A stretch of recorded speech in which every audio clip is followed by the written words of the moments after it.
I've been wondering how to, discuss about the blackout. It caused a lot of, discomfort to many. There are many people who work online. There are many people who depend on the night economy. They work in hotels which were closed. And then the following morning, they still spilled over. And then now the problem is they turned this fiasco, this entire blackout, a 15-hour blackout, they turned it and they concentrated all the attention on the airport. The airport only lost power for 30 minutes. The rest of us lost power for at least 15 hours. And then afterwards, another 3 hours were added in the evening. So they've turned it about to be an airport furore. And so when Kipchumba Murkomen, the CS for transport, was going to the airport, he was going, they were baying for the blood of some guy there called Ngari, Alexander Ngari. And so the biggest conversation on Twitter has been the selective application of justice. Why members of a certain community or ethnicity or people who are aligned to the regime have suddenly been shielded. And you understand why they concentrated all this furore on the airport, so that we can forget that we have endured an entire night and morning and half a day without power, without any credible explanation. We are not being told what has happened, but now they have made it, because we are so mentally colonized. You're colonized because you're the only sympathy that in your heart, or the way they tailor it, is that you should be sympathetic to the plight of the people, the Muzungus who are traveling. So let's worry about Muzungus only. Let's forget about those who have been affected locally, the business. These are the same characters. This is the same regime that has been saying, "Oh, we've been losing a lot of money from Andamano." So can they quantify? Because they were trying to quantify how much we've lost from Andamano. Can they quantify now how much we lost between last night and today? There are people who work online. There are people who do so many things. And then when even the internet itself, we've come to discover that even the base stations themselves are running on KPLC infrastructure. Nobody is talking about how we are going to disband KPLC, how we are going to end its monopoly. Ndindi Nyoro, one of the biggest parrots of the Kenya Kwisha regime, is the biggest shareholder. There's something, ever since he started accumulating his stock there, then the power outages have been frequent. So what is happening? The speculation is rife that there must have been some smuggling operation at the airport. People are talking about gold. Others are talking about I don't know what. Can we get some clarity? Number two, how long will this monopoly end? How long will we keep on being held hostage by one rogue power provider? This is the same provider that the Office of the Auditor General has repeatedly said that they've been inflating our power bills 3 to 4 times. Why? Because they are stuck with contracts with independent power producers and they are paying them for not delivering any power. These are deals signed historically by people like Kiraito Murungi, Ketrako, Fernandez Baraza, the governor of Kakamega. And you guys worship them. The media worship them. They've been saying that these guys are, God's gift. They are the next best thing after sliced bread. You understand? And then now look at the composition of the people who are directly in charge, the people who bear most responsibility. Forget that character. Forget those clowns who are moved from the Kenya Airports Authority.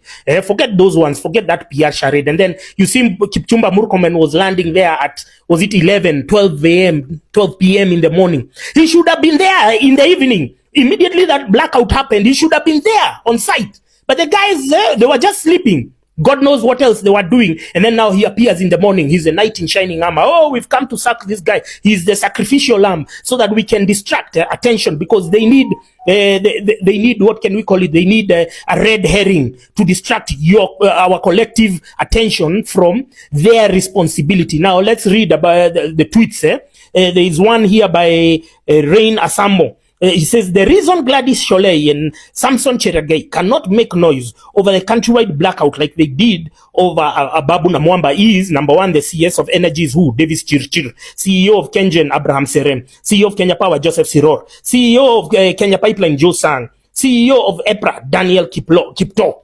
You understand? Now you see the selective application of justice. You see, when there are people, you know them, we don't need to mention them because this is not a naming ceremony, but you see them just thumping, we are shareholders. Shareholders for who?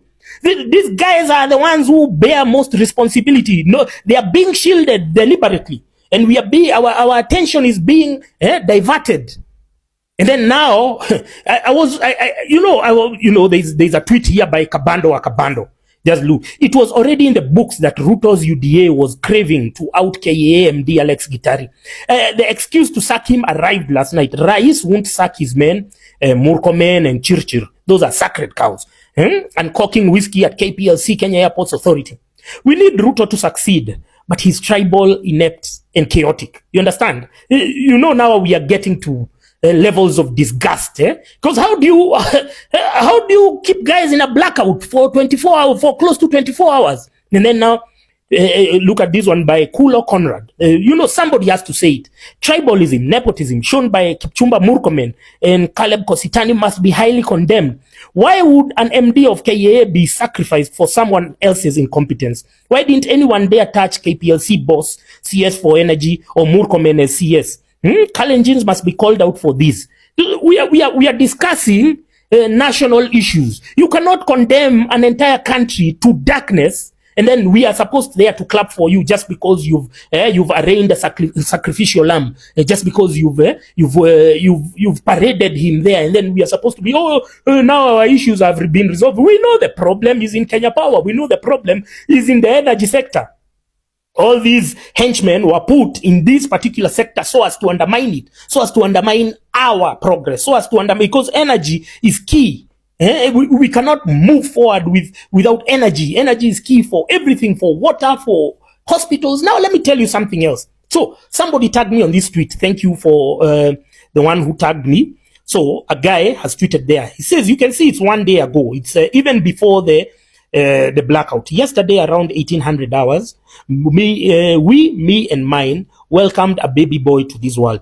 They'll be out tomorrow. We thank God. So he was saying yesterday. So he was talking about, he was tweeting on Friday and talking about Thursday. That's when the wife gave birth. Then he came and continued. Tweeted this happily until today morning. On 25th, the day that they were to check out, Kiddo wasn't lactating appropriations, and the doc decided to send it kwa nursery ICU ya infants. Mama alinipigia simu akilia leo around 9 AM. Akilia akiniambia daktari amesema stima imefanya oxygen supply ikatike sababu Embu General Hospital haingeweza kurun backup generators the whole night. More than 3 infants walikuwa kwa nursery walizima tu hivyo yani. I'm really sad man. I'm heading home with a heavy heart. Nimeshow pedi tupatane hapo kwa gate. Sijui nitaambia mama nini. You understand? Now, Embu Hospital has no generator. Embu Level 5 General Hospital has no generator. Who is the governor of Embu? Cecily Mbarire. Mbarire is where? She's in Bomas, pretending that she's talking in the dialogue. You understand? What is a governor doing talking about dialogue? Aren't there MPs? Aren't there senators who are based in Nairobi who can do that work? Aren't there party officials? You understand? Cecily Mbarire, you remember, I've spoken about her severally because me, I'm very in tune with my deductive reasoning when she was gaslighting people and she was saying that, she was name dropping companies. These companies are behind coffee cartels. She had been a member of parliament for 20 years without making any contributions as regards to agriculture. But then when they come to the public, they want to gaslight people. So here she is. They have received money for devolution. She has not done anything. The main hospital doesn't have a generator. And there she is shouting every day that she's a strong man of this regime. That she's the one who is being sent to discuss about national dialogue over there. Cecily Mbarire should be arrested for criminal negligence. 3 children, 3 infants die. You see, this is a problem of you people when you vote with your dabs, you don't vote with your head, you vote with euphoria, and then you are singing, hey, let's do 6-piece. You didn't even sit down to vet that this person has been an MP for 20 years with CDF, hasn't done anything that can be shown. You just need to go on the CDF website and you see she hasn't done anything, but she's the biggest gaslighter because she goes on vernacular radio. Every time they're always gaslighting and, diverting attention. This is our problem. This is our problem. So 3 infants have died. God knows how many more. And our attention is on a bunch of Muzungus just because they were disrupted for 30 minutes. We are not talking about the number of people who may have died due to lack of electricity in hospitals. That's what you're being distracted from.